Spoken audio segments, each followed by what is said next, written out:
getting comfortable, being uncomfortable. And I'm there right now. I'm now uncomfortable thinking about my outfit choice. It's okay to spend some time in that spot. So we're going to talk a little bit about that this evening and its advantages as it relates to all forms of leadership, which it's one of those things that it seems, things are going to be uncomfortable for a minute, but the more you're exposed to them or you intentionally put yourself in a spot to be uncomfortable, there's less fear, less angst around there. Some things are never fun, for example. Conflict is a part of the gig, a part of life. And, when you're dealing with conflict on a somewhat routine basis, hopefully one is getting better at managing that and, not getting as beat up about it, not beating yourself up about it as much. Still not fun. No.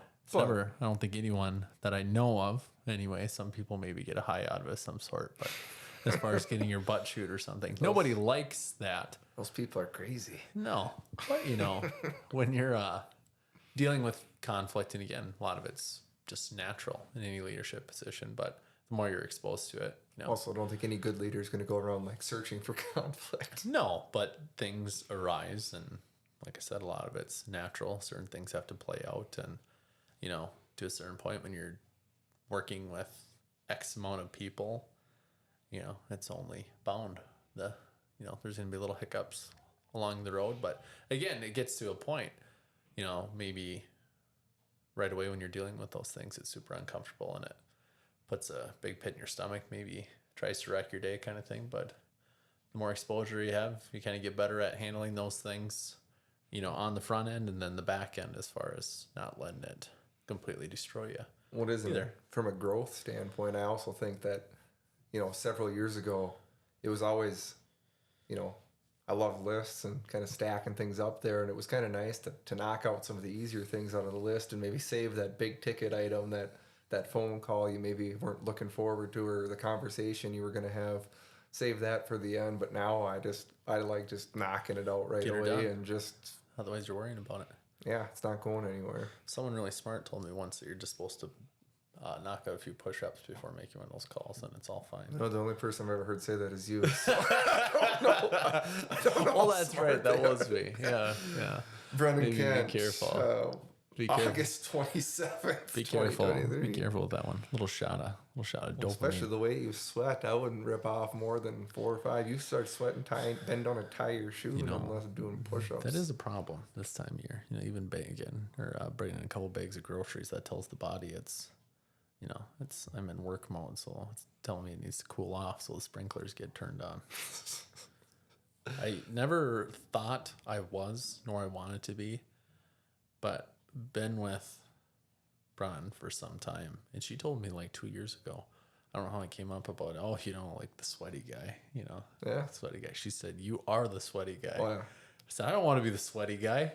The two things I never thought I was. Two things that jump up to me about you is, if we're playing a game of pickup basketball, number one, I hope you're not skins, and number two, I'm going to do everything in my power not to guard you. Last thing I want to do is slide off a screen set by you, and it was greasy sweat, Carol syrup and Whopper grease coming out of your skin. Yeah, I guess I don't wish that on anybody. No, that's. Although the last time I played a game of pickup basketball was probably in like 2018, so maybe it wasn't as bad then. I think it was the beginning of starting the decline, but yeah, that's fair. Try to keep my shirt on whenever I can. That's for nobody to see. I don't even want to see it. Don't want to make anyone else. I was wondering why you had a 40-watt light bulbs in your bathroom. Yeah. It's dark in here. No, yeah, what do you do? Things to work on. You've sidetracked us. I did. Immediately. I'm good at it. I'm sorry. No, but I think, speaking of, physically fit or lack thereof, the same thing applies to everything. Leadership, just bettering yourself. you know, the whole thing. If you're going to pick up a little exercise routine, once in a while, you got to push yourself a little bit, get a little more uncomfortable. You know, I've been in the habit of doing a little jog, a mile down and a mile back. And again, the mental benefits that brings me oftentimes is where feel like I'm reaping the reward. Hope it's doing something for me a little physically there. But once in a while, for example, the underarm ramp, you know, just tracking your thing. I see you're using that again the last few days. Yeah. You know, I went on a bit of a vacation without just using it and continue to work out. Cause I think it's more of a sabbatical. I was still doing it. If this was a war and you were MIA, they would have had your funeral. You're gone. There was no hope that you were going to show up again. I was still participating in the event itself. I wasn't tracking on there because for some reason, the performance was going. My God, how long did that take? 2 miles. I listened to a whole Queen album. No, I just figured it was impressive. Like the way, what your mile times are, you must be pushing Dad in the wheelbarrow. Oh my God, that's messed up. No, it's not that bad. But it was becoming more recreational, which at that time I needed it. But now, again, one doesn't ever want to get too comfortable. So I've turned that back on just, you know, there's a small audience that's apparently tracking that, being you. And Mom is too, she told me. Watches our... Oh, yeah, she checks it out. I was going to say something. Don't drag her into this. You're mad at me. No, I wasn't going to say anything about that. It was going to be another dig on myself, but it was probably inappropriate. So, anyways, turn that thing back on just again because I needed to, you know, start pushing myself a little bit, getting after it. And again, routines are great, but again, just, you know, putting the jets on a little bit. You know, the only thing that's been screaming, my version of jets, the only thing that's been screaming the last several months when working out is, you know, the tendinitis.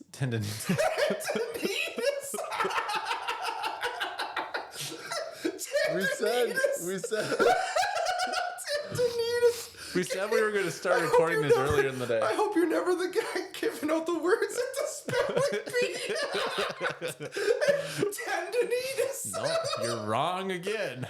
God, these words are easy. You don't get it. Tendinitis. Hey, I told you we should start doing this earlier in the day. And we did. Not by much. Tendinitis in my knee has been the only thing screaming the last several months. So, you know, I haven't made the old lungs do a lot of work as far as, you know, there was no burning going on here other than, you know, really, the sensation I have here. So had to get back on the app and start trying to, you know, knock some time off my miles just because I was getting too comfortable. So, and this is a background for the listeners too. It's just impressive with you running because didn't you say like your left leg is like 2 inches longer than your right leg or something? I think that is a vast exaggeration. Something 1 inch. I wear something in my shoe now. Yeah, a heel lift. Well, I was wondering when we actually used to run, which I probably should get like a real orthotic, not the $4 Amazon thing I gorilla glued in my foot. In my shoe. But when we were running actually several years ago at a, you know, more competitive pace. But it was like it felt in my head. It felt like a horse, like the kunk. Like something's just not right. Well, I could see when you were running, it looked like you were running with only one shoe on. That's the way it felt. Back and forth. So we got that addressed. But yeah. But the whole point is, in all facets, got to keep yourself on your toes. Sometimes. Don't want to fall into it because again. Well, and all jokes aside, being I've only took a couple digs at you so far, doesn't come up all that often. But I mean, when it does, I tell people that I wish I was as mentally strong or tough as you are because the way you can push yourself through, whether it be a physical or mental type things. I mean, I'm a little more on the fragile end of that than you are.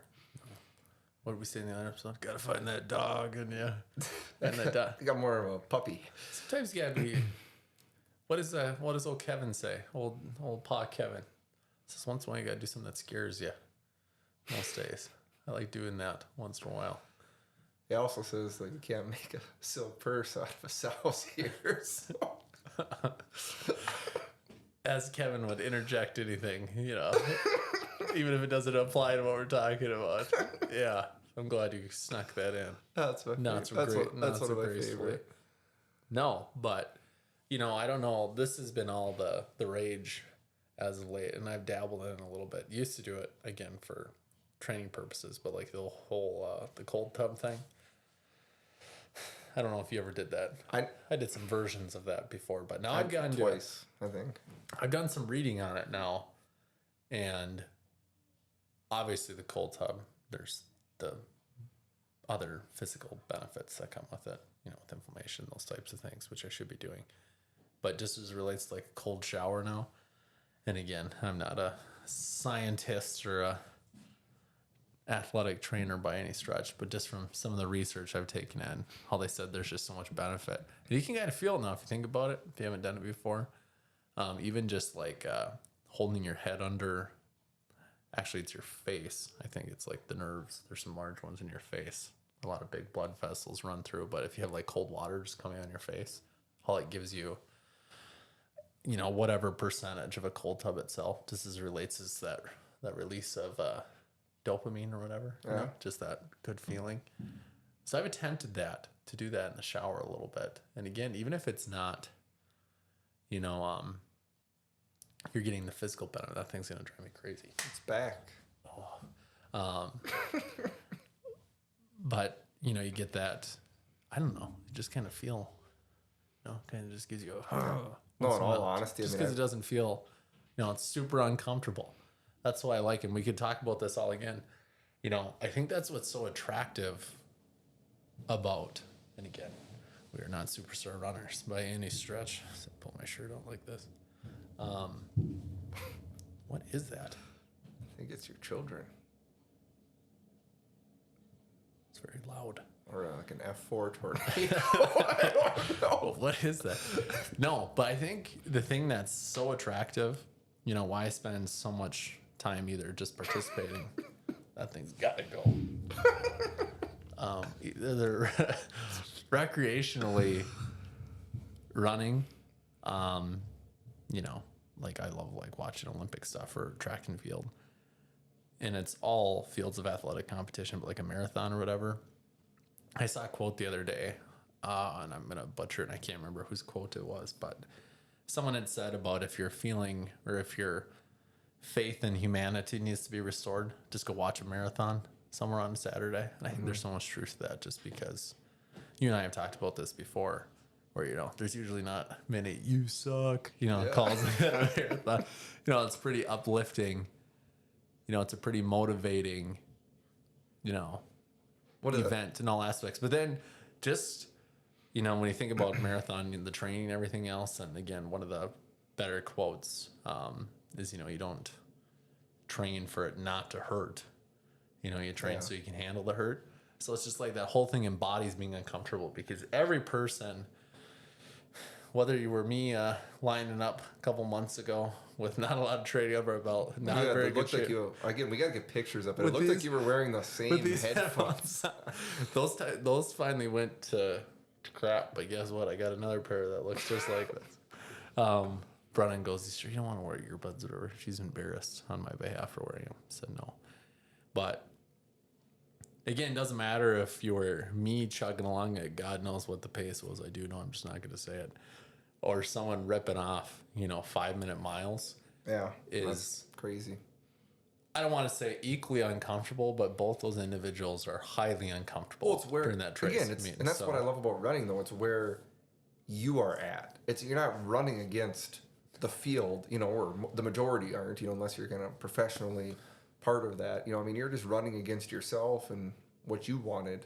So whether it is 5-minute miles or 15-minute miles, both people are definitely uncomfortable to some degree. But you just love that space. And I think that's where the energy comes from. Because you said, usually being uncomfortable, growth comes from that. But I just think a marathon just embodies that.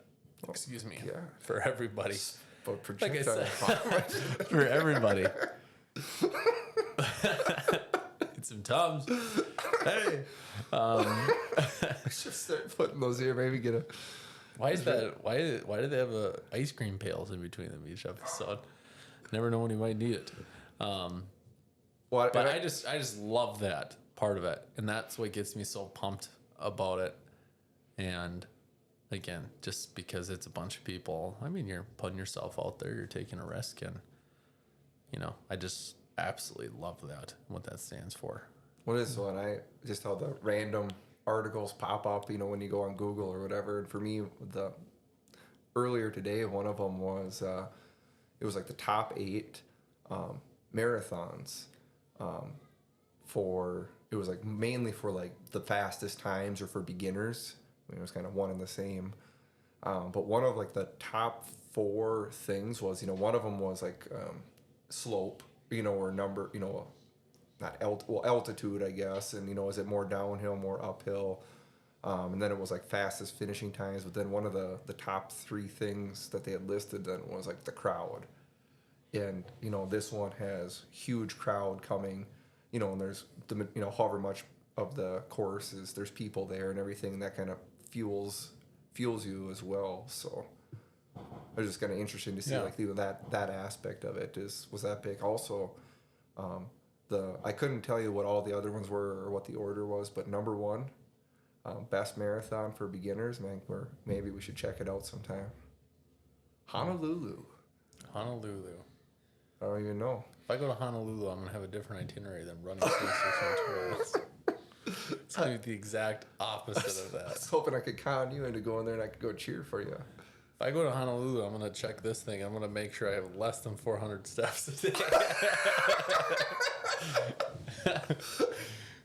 Where's that trolley? Somebody come pick me up. There's no trolleys on the beach. Oh, well, I've never been there. I didn't know. I've never been there either. I didn't know you were so well traveled. Maybe in other forms you have been. I'm not traveling the globe. What? Oh my gosh. So dumb. Like giving it back to you now. Oh, you didn't like that one. I can see that bee coming out of your forehead. It made him angry. You don't say that. All grown up, Mitchell doesn't have to say that. If I see those 2 veins go down his head, I got a couple options when that happens. 1, keep my mouth shut and then it just dissipates. Or 2, keep yapping and see what happens next. Whole big brother's coming over for a pounding. It's easier to keep talking when you know you're stronger than I am, so. Oh, I don't know. I think that would be pretty sad to watch. It was the last. We said it was like a year or 2 ago, and I think Jimmy saw it, and I'm pretty sure that there'd be no winners. If you paid over $2 to watch that, you got robbed. No, that wouldn't. I don't think that would be good for either of us. No. Our egos. 0 winners. No, unless I could throw. Yeah. If I get thrown down, I'm not ever getting back up again. Something went really wrong if I ever get thrown down again. It was not a part of the plan by anybody for that sake. But I think it applies as far as being comfortable. I'm going to just give an example of somewhere I've failed drastically, but I'm ready to take a new stance for it.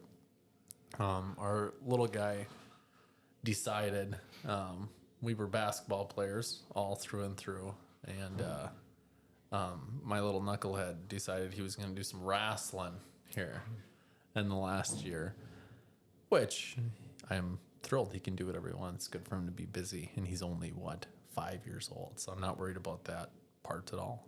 And he can do whatever he wants to. It's great that he wants to be involved in the social aspect, but yeah, even him being advantage. Yeah, even him being 5. We got the gymnastic stuff, and is there anything and everything you can do? No, and that's all new, but just there wasn't as much uncomfortableness there. But I mean, I was a little uncomfortable, going to those things because when I knew nothing about it, like being involved, didn't know how to be involved because not. But anyways, I will be honest with myself and say I kind of kept that at arm's length, just as it relates to really getting into it.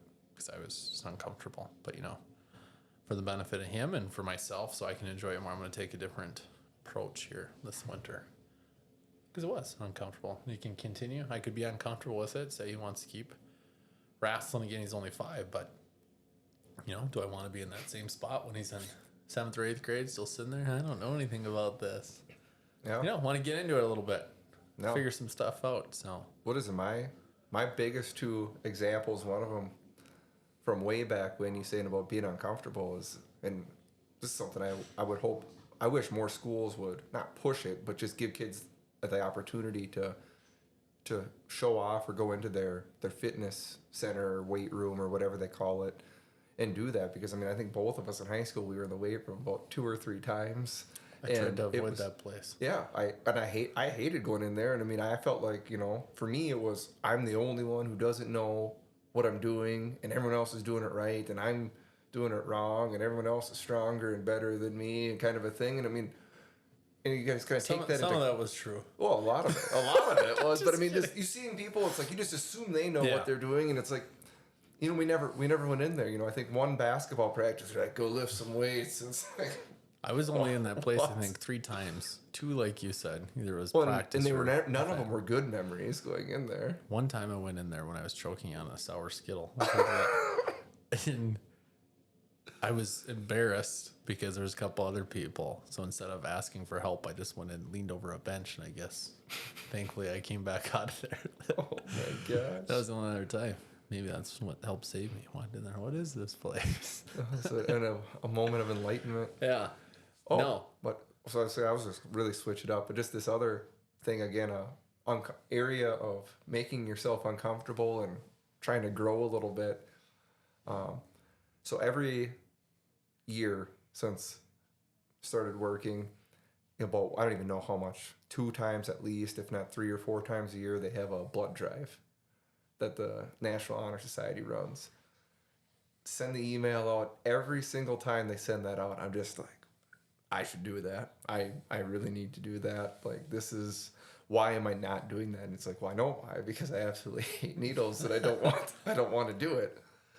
And, you know, so 4 times a year for 9 years, I just do it. And each time the time goes by, it's like, oh, I'll click on it again, knowing that the deadline is passed to get signed up or whatever, you know. And some of the high school, you know, it's great. Then, you know, you're trying to be a role model and everything. Some of the high school kids are, hey, you know, Mr. Kent, are you going to give blood?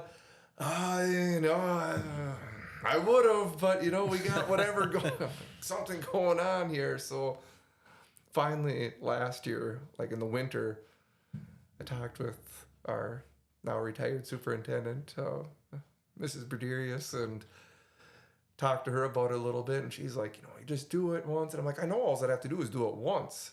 You know, super uncomfortable, but I know from that moment on I'll be able to do it. Because you know, it's not new. It's not as uncomfortable. You know, I've done it before now. I can do it again. So I did. I got myself to go in there, and 10th year working here, and I'm finally walking in here and doing this, just so uncomfortable because it's like everyone else looking around. It's like everyone else has done this before. They all know what to do. I'm like, I don't know where to go or what to, and get on the table then, and they do that, and I'm like, again, I didn't love it. Super uncomfortable, but I felt amazing afterwards, just from knowing you did a little something to try to help. And somebody out. Yeah, so now it's just like, I still am not like super excited about seeing that date on the calendar, but now it's like, well, now we're gonna do it instead of just kind of kicking it down the road. So no, gotta say, it's important to say yes to some things. It's easy to, which, you know, you don't want to be a yes man or lady through and through, but it's easy to say no to things, you know, if it's so much as being on a committee or a group or a council of some sort, you know. I mean, it can be exactly what it is, uncomfortable. But the only way those things are going to be a little more comfortable is if you start saying yes to them a little bit. But I think a huge deterrent is, one, ourselves can be our biggest deterrent. But my little, my TV watching the last couple of weeks has consisted of I told you I was watching the Swamp Kings. I don't know. I look Florida Gators. Yeah, that was really good for a lot of reasons, but it was super heavy on Urban Meyer. Obviously, he was kind of in the middle of that. Obviously, the head leader. Yeah, so he was the guy as the head coach, but again, someone that's a prolific coach. You mean super well known. All the accolades, the achievements, you know, pretty much has climbed the top of the mountain several times and back again. But how much self-doubt that he had, even after he had won one, again, I mean, it was back to that. Actually, we have to watch it. Won't spoil it. But they said after they won their first, this is just a side note, after they won their first national championship, so literally he got in the locker room. He said he walked by everybody. They were literally celebrating like the championship. He walked in the locker room and he started texting. He was texting and calling recruits instead of celebrating because he was already on to the next one. So like, again, just the amount of pressure. And the reason I think I said that was someone, again, that when you think that's achieved so much athletically in a leadership position, I mean, like I said, way up there, how much self-doubt he continued to have. So it's like, God, I think so many people are thinking, oh, I couldn't do that, whatever else, or I shouldn't do that, or I don't belong there. And again, everybody feels that, thinks that, if you get in someone else's head. The reason I say that is a reminder, again, if you talk about someone you really look up to or whatever else, but even on a smaller scale, if you look at somebody that's crushing it that you work with, you want to model your own work after. If you work with a strong leader, or, we can talk about this some night too, just for fun, fire them off. Like if you talk about your Mount Rushmore per se of like dads, just acquaintances or people, around town, not necessarily TV dads per se, you see on social media, but like actual people that you just know or whatever. It's like, my God, the way you treat your kids and the way you talk to your kids, it's like, God, I just, you know what I mean? You admire them for that. And again, not knowing that, whether you play that game in your head, oh, well, must be easy for them or whatever else, or God, how they do that. Or that person, if you quiz them down, they probably have the same challenges that we talk about.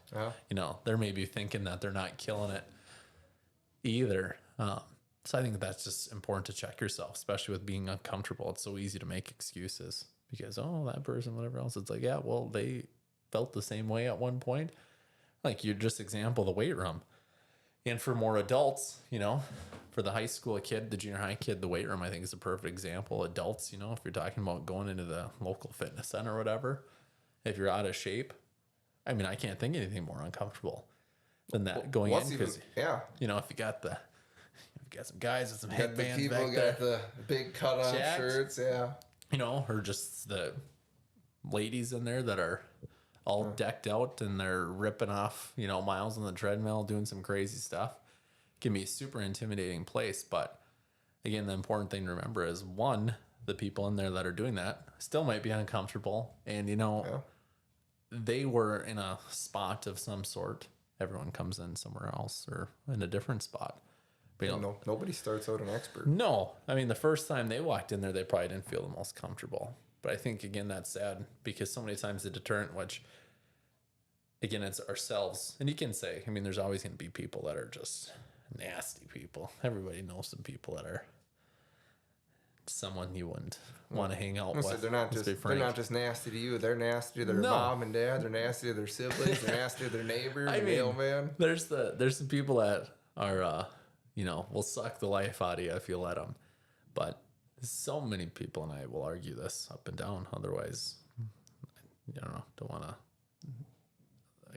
You gotta assume there's more good than bad. So, like I'm saying, like in a gym setting, I think a lot of people think, there's going to be a judgment heavy zone there. Which, again, not saying there's not. Who knows? There's plenty of small-minded people that might do some snickering or have some insecurities of their own. If they're taking some pot shots at somebody in the gym that's not fit.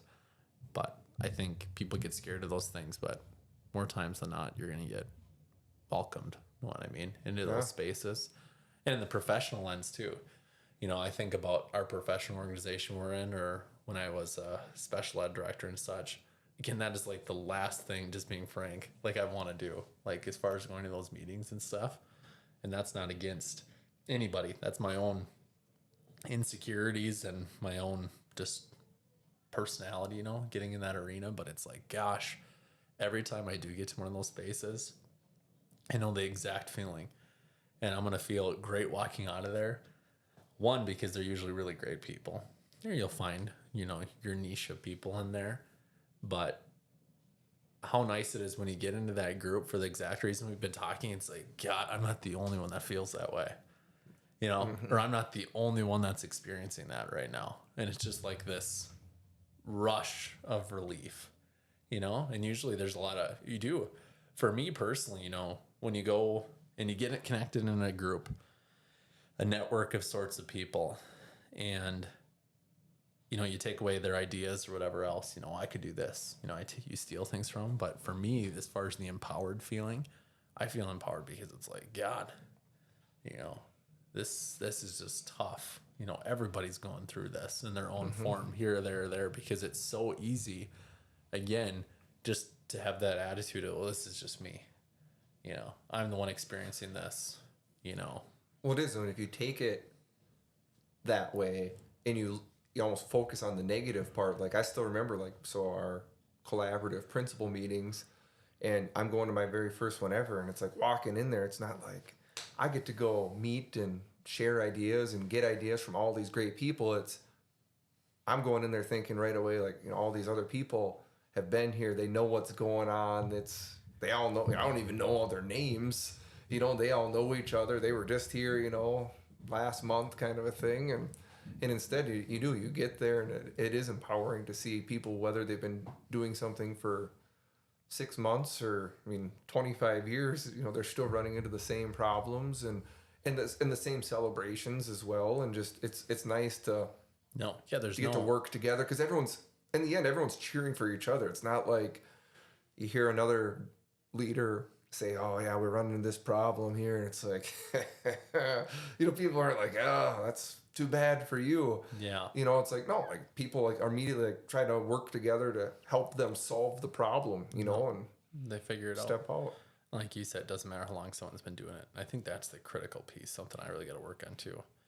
Because, if you're chasing after something, trying to grow, whatever else, it's like, oh, if you feel stuck or run into these challenges, again, that's why I think it's important to network, do some research. Like I said, even just that documentary with Urban Meyer. It's like, what? You know what I mean? If you're watching that, as far as to realize that Urban Meyer didn't wake up Urban Meyer, the Florida Gators national championship winning coach. Yeah, but he had to get uncomfortable to get to that point. And I'm sure he was still uncomfortable, like you said, when he was there. And the point being is, when he was in it, when he was there, he was still, incredibly uncomfortable and had all these feelings of what people were thinking from the outside and stuff. So it's like, one's got to realize that's completely normal, because bottom line is, if you're fearful of that, failing or looking like an idiot, whatever else, you ain't going to go nowhere. There's nowhere to go. No. You got to be you got to be okay with looking a little silly. And, whether you look silly or not, whether you're the majority of people think that, the minority, there's always going to be plenty of people that have some certain thoughts or ideas about you, or, the position you're in, whatever that looks like. But a guy's got to read through some of that too. What is it? Here's a little bit of a bird walk. Bria is on the Taylor Swift train as of late. I don't even know the name of the song. Maybe you will. Yeah, I don't even know. Is it the summer one? It's a good song. It's a good song. The summer one? Summer? I don't know. Like the song? No, but anyways, the line in the song is I could start humming it. That would be a bad. Do it. Make yourself uncomfortable. No. Well, I'm not. I don't think it's going to get us where we need to, is the problem. I probably don't know the song, but I just want to hear you hum it. Is it Calm Down? Is that what's called? Is that the name of it? I've heard her singing that one. Anyways, a line in the song is... Bria, not Taylor Swift. I've heard singing it. This is just a bird walk, like I said. But the line in this song, let's see, I can't remember if that's the name of the song. But it's say it in a tweet, that's a cop-out. Say it in the street, that's a knockout. Which, it's just a funny thing. But some of that, is, like I said, there's always going to be rumblings when you're in a position of sorts, whether it's actually on social media or it's from a friend, or hey, someone said that this is about you, and who said that, 3-4 people down the line. I mean, it's so easy to read into those things too. And again, that's not to say, you stand on your perch thinking you're perfect, but I mean, a guy or gal can get eaten alive by that stuff in a hurry if you let it. I mean, you gotta have some armor. You gotta have a means of filtering through some of that to not get, I mean, because it's, a couple of things go wrong, which there are always things that are bound to go wrong, whether it be professionally, personally. But again, where are you standing? Where are you standing when you take a couple of those hits? I mean, you got to have some form of calluses built up, whatever it may be, which, again, I think that comes right back to being uncomfortable. Because if you put yourself in those spots proactively, and sometimes a leadership position, you get into some of those things, more frequently, where you're dealing with some of the tough stuff that you're working through, which, there's growth through that. But same personally, as a spouse, as a parent, if you're in it, you got to take advantage of growing some of those things, because, things aren't going to be great, it's little things, big things. If things are perfect, you're probably not making a whole lot of progress in any one way or direction. But I think one has to be a little strategic when those things do come up, and everyone has different tendencies. I completely understand that, whatever else, different personalities, how to deal with those things. But I mean, just things happen. When you think of kids, medical things come up, or if, for a real life example, your 3-year-old son knocks his 2 front teeth out on a treadmill, I mean, how are you going to react to those things? Because what you're putting in the atmosphere at that time, that's going to have direct implications on the people you're serving at the time, and work in progress, I think, for everybody, for me, certainly, but, your kids, I mean, they remember how you act, like in those little times of challenge, as a spouse. Who are you in that moment? Are you the guy? Are you the gal that people look to? Yeah, look to. And, want to follow, jump aboard, because that's, when things hit the wall like that, can people go after you? And I can talk a little bit about this. You took a shot at me in my oh boy, educational endeavors that I've had in the past, but something that I've dove into, and we'll talk about this specifically, but is crisis leadership. I wrote my dissertation on that. Don't go digging too deep. I'm on page like 43 of it. You are, huh? Yeah, I've been reading. Some reading. But it's interesting, through research, not mine specifically, if there's times of challenge or crisis of sorts, it's just interesting what characteristics rise to the top during that time. And usually they're the ones that you hope to see in a leader every single day, but they're just amplified at that time. And to me, why was it last week? Didn't we say that characteristics? Trust. Yeah. If you don't trust that person, you're probably not going to want to follow them in the middle of a crisis. I mean, but it goes to, because, in those times, like I said, if the guy, and it's not easy being that person sometimes, that can be heavy. And that's why all this is just on this form of talking about, because you don't know when that's going to happen. You know what I mean? That's why you gotta keep yourself, get yourself as ready as you can be without actually knowing when it's going to be. I mean, you don't know when those little nicks are going to happen, always getting nicked up. And as a leader, you got to understand that you're not going to be able to protect everybody. Everyone's going to get beaten and bruised up once in a while. But if you're standing there taking some blows, you don't know when that cannonball's coming, how fast it's coming at you. And a lot of those things, like I said, are unavoidable. Not fun things happen. Challenges arise. Again, that's life in general, big things, little things. But in that moment, ultimately doing your best to ensure, there's some capacity built in there where you can handle it, which the old example goes to. And a lot of it's just attitude too. I mean, know what I mean? How you take things, how you divvy them out, how you think about them. I think about this a lot. You know, if you get like an unexpected bill, what's the reaction someone's going to have 99% of the time? God, real great time for this. Know what I mean? Didn't need this right now. But when has anyone ever opened up an unexpected bill and said, well, thank God this happened now? I open up and look at it and be like, thank God, I thought it was going to be a lot more than No, this. but I mean, if So you had a bill that's coming or a medical bill, but honestly, and that's not making light of, you know, serious things that happen, but when has anyone ever opened up a bill like that? But oh God, you know, it's a good thing we got this right now. You know, we'll be able to get this one squared away. one of my favorites is writing. There's never a good time for it. I like paying for a bill and writing a check out for it, and it's gone, and all of a sudden it's like you forget about it, and like 3 weeks later they actually finally cash it for whatever thing. Yeah. You're like, what? Yeah, that's not ideal. But you know, I think of that about things, and again, that all goes to attitude. But you know, as far as sickness, whatever else, same philosophy, right? So, and this is maybe a little extreme, but say you get the stomach flu or something, right? A couple days ahead of you got a boys trip planned, or you know, a holiday or something, kid's birthday, and you think, God, you know, really great time for this. Could have gone without that. But when is the guy, you know, when are you ever sitting down, letting her go with a bucket on your lap, thinking, God, this is a really good time for this? Thank goodness it happened now. Yeah, thank God we threaded the needle here in between all the other stuff. Landed her between Thanksgiving and Christmas. This is just great. But again, it comes back to attitude. I mean, there's not a good time for these things ever, you know, and when life slaps you across the face, you know, whether it's, again, just things happen. Life can be challenging. It is challenging.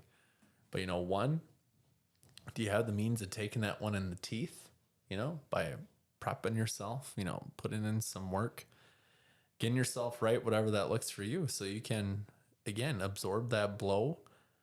Be there for Yeah.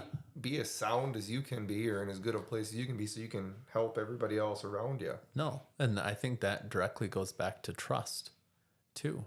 I mean, how you handle yourself, what your demeanor is.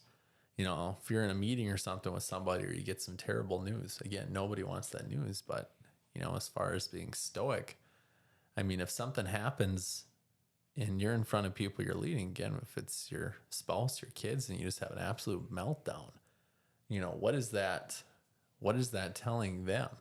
You know, I mean, there's so much to be said for that as far as leadership. You know, if you can take one in the mouth, and again, when there's an audience or no audience there, but how you react, I think that's what I'm looking for. That's what it comes down to, is how it reacts. Doesn't matter. You know, no one likes when those things happen or whatever it may be, but how are you reacting to it? You know, and whether, like I said, sometimes things bubble up, they stink. Maybe you got to go, you know, take a stroll late in the evening, run, you know, scream outside, whatever it may be, cry, you know, in the shower, or whatever you got to do, you know. But I mean, you're saying that it's the times that you get bad news, or not great news, or an email that comes through, and it's almost like you look for that other person, then, you know, that, you know, the one you're looking to, you know, the leader, and the one you can count on, and you're like just kind of waiting, like, what? Because you look, what are they doing? What are they gonna do? And I mean, it's pretty, what? I don't say calming, but it helps a lot when you see that they don't look panicked at all, and they're like, oh, no, we're good. We'll get through this. And again, but exactly what you said. So when you bring something to somebody, you know, if you brought it to two different people, it's all about the reaction. Yeah. Both times, both people are like, wow, this sucks. Everybody panic now. You know what I mean? This like, is going to be challenging, you know, but if you have someone that punches that red, you know, button, whenever, it's like, you know, that's tough. So it's through and through with everybody. But ultimately, like I said, when you're in uncomfortable situations, I believe you get better at handling them. And again, that comes through, again, some repetition, reflection, you know, because you don't handle them all the best or the same, certainly. But, you know, the next time something comes around and hits you in the teeth, you know, what are you going to do differently? And, you know, how are you going to handle that? But that comes back to what we had talked about too. To a sense, you want to be predictable, because when you're serving people, again, if you think as a parent, if you're a complete wild card and someone's bringing someone to you, whether it's one of your kids or whatever else, if they messed up something, and if it's a 50-50 shot, whether you're going to freak out, start yelling and screaming and let your emotions fly, or if you're just going to take things, again, I think people misread that oftentimes when they think if someone's just sitting there, not showing a lot of emotion. Again, I've said this before, they don't care what else. It's like, no, doesn't mean you don't care. No. Same as if same thing happens to somebody, something bad happens in the morning. And again, everyone deals with their challenges differently, but I think sometimes there's this, what am I looking for? This lack of connection between some people sometimes, where someone, is very emotional about something, and again, everyone's different. But I think when people are just going about their business, and some people might have the idea of, nothing goes wrong for them ever. They're just so great, whatever else, which again, the whole line, never know what someone's going through until you walk a mile in their shoes, and everyone has their own challenges. And that's so important to remember. And that's something that I try to tell myself, try to lean on is, everyone's got stuff. So every conversation you have, that doesn't mean stern conversations don't have to be had. Redirection has to be given to anybody, kids, whatever else. But one just has to have that in the back of their head all the time. You don't know when someone's having a rough go at her. Whatever that looks like. And that's why it's good to communicate and, go in, show some grace with, with other people in conversations if they need it, and, make sure that you kind of help understand where they're at, and, if they're willing to share what they're going through, and just see, if you can kind of help them, and that is uncomfortable sometimes, but if it can kind of help them and help things long term, that's a conversation worth having. It's all different. There's a slew of ways. Like I said, I guess as far as a challenge, next time someone asks you to be on a committee or help out or hang out or whatever it may be, maybe if you find yourself saying no or want to say no, maybe say yes to that just for a change. And again, if you don't like, I guess when I think of myself personally, when I get in a little bit of rut or whatever, it's honestly like I'm too comfortable. You know what I mean? If you got a little too much time on your hands or whatever else, so do something else. Get uncomfortable, get your butt out of bed. Maybe don't go through the BK drive-thru tonight. Have a protein shake instead. That make me uncomfortable. As long as it's not that strawberry one you used to have. That stuff was gross. Oh yeah, no. I don't know about the creatine. Can tell that story later too. How about you? No, but get yourself right and get to a point where you can start being, and acknowledge it too.